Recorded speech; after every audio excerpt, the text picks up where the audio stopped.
था लुटियंस का जो दिल्ली का बनाया गया था, तो उसमें जब जमीनें एक्वायर की गई थी गांवों की, तो ये मस्जिदों को हेरिटेज मॉन्यूमेंट को छोड़कर शहर को उसके अतराफ में बनाया गया था।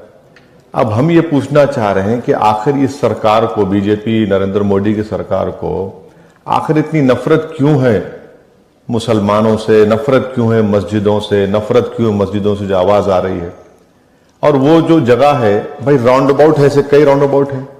अच्छा, आप चले जाइए मिसाल के तौर पर नेहरू प्लेस, वहां पर भी प्लेस ऑफ वर्शिप है, हमेशा ट्रैफिक जाम होता है वहां पर। आखिर कौन सी क़यामत बर्पा हो जाएगी वहां पर? आप क्यों मस्जिद को हटाना चाह रहे हैं? इसीलिए हम ये डिमांड करते हैं कि बीजेपी की सरकार इस जो नोटिफिकेशन को विड्रॉ करे और गैर जरूरी तौर पर अब मस्जिदों को डिस्टर्ब ना करें। जितने मजार